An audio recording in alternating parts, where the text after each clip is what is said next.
Okay, so we are back. I cleaned up all of these pipes right here. They were really corroded, didn't look pretty, so I sanded them down and got in there real deep with some wire brushes and took care of this water housing right here. This is where the thermostat lives. This is all still original.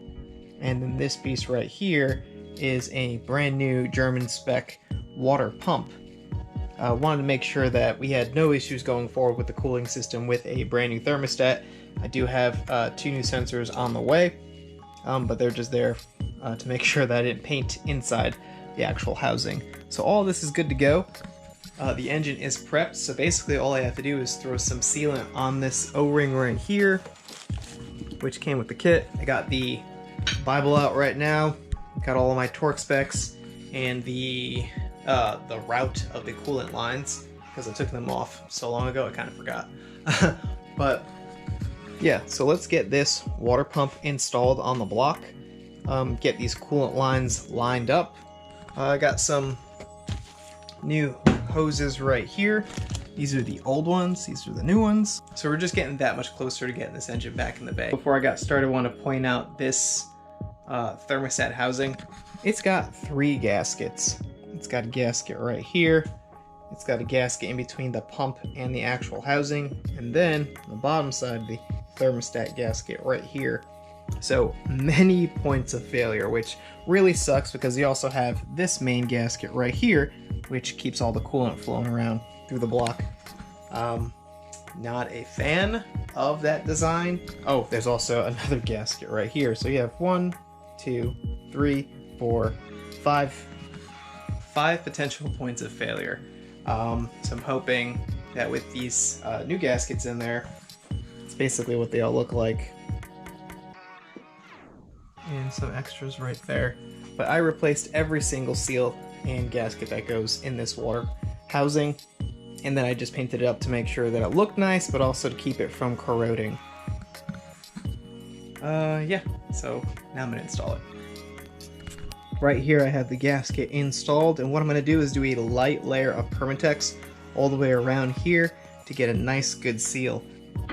Alright, so before I like to finalize anything with sealant, I like to do a test fit. And the test fit is basically just a dry run. I tried putting this water pump back in, and there's a nice gap right there, probably right around 1/4 inch, and that's because this hose is just too long. So I'm going to have to modify it, going to have to give it a quick cut or something to make sure we have enough space to make sure this water pump is completely flush with the block. But this hose did come with a kit, and nothing's ever perfect, but definitely test out your length and your fitment before you install any kind of sealer, because then you're fighting against time, and that's never fun. So let's get that fixed.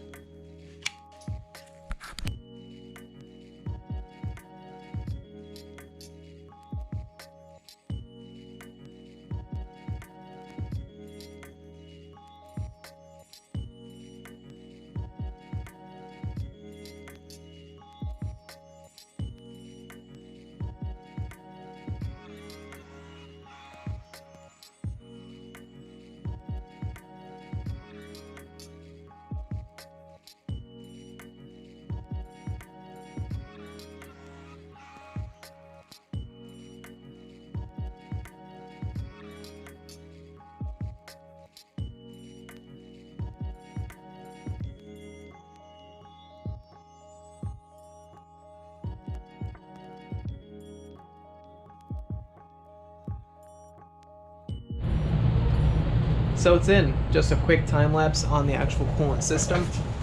We have the water housing in, we have the water pump in, the crossover tubes that go on the top and bottom.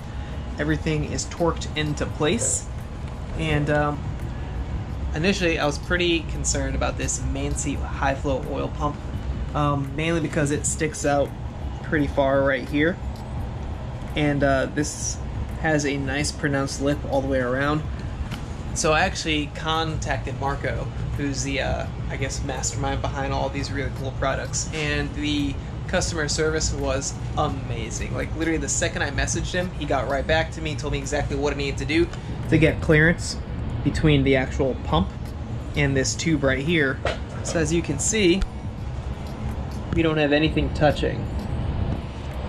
So I was able to clearance that oil pump cover to make sure that everything fit nice and that there's no contact and no rubbing or chafing or anything like that. So seriously, I'm not sure how big of a company they are, but it was really cool to have someone of significant importance, the man who actually like dreamt up this thing, designed it and built it, and actually hand machines these parts. So thank you so much, Marco, for giving me all that intel on getting this product installed, and I'm super pumped to get it up and running. He also told me what kind of grease to kind of prime the pump with, and also he hands out the original gasket.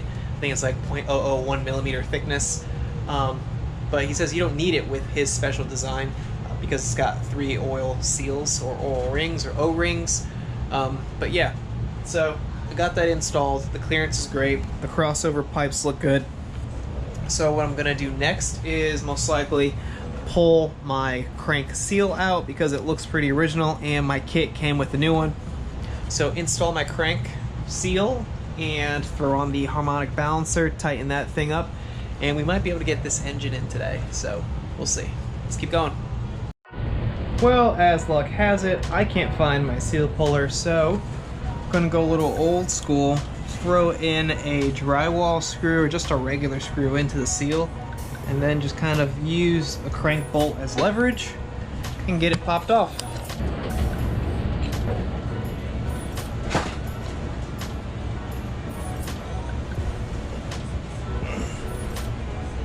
Here it comes.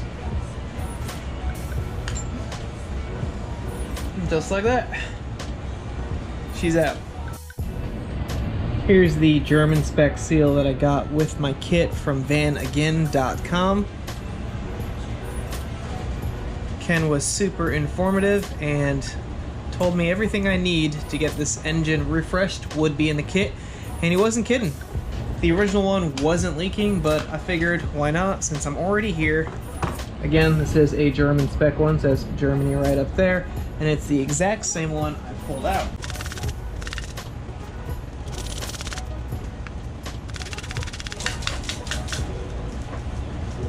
We're in. That was easy. Alright, slid the crank on, or known as a harmonic balancer or main crank pulley, whatever you want to call it. Got that guy in there. I actually threw some oil around the seal just to kind of help with startup, because if you do install them dry, sometimes they squeak and you'll get a chee chee chee chee chee chee chee chee chee noise, and then that will slowly deteriorate that crank seal, and then you'll have a bunch of problems. It'll start leaking on you. I got it on there right now. I'm probably not gonna actually torque it down until I get it in the engine. But yeah, that's where we're at right now. I do have lines set up. I'm not sure if you can see that, but there's a line right here, and my marker line is right there. So I'm not too far off from getting it torqued to spec, but I do have that visual cue right there. Mainly, I installed this just to make sure that I still had clearance between the upper water line and the lowers, and we do. I didn't have to install it to get back in the engine, but like I said, just verifying clearances. This is my first time doing this, and I want to make sure I don't break anything. But everything here is torqued up, every single bolt. These 13 mils and these 6mm Allens are all 15 foot-pounds, along with the water housing, and I threw some worm clamps on there in comparison to the factory spring clamps because those are a bugger to get off, and I don't think that they actually retained their correct spring pressure. But I'm thinking we're getting ready to go. Let's get this motor installed.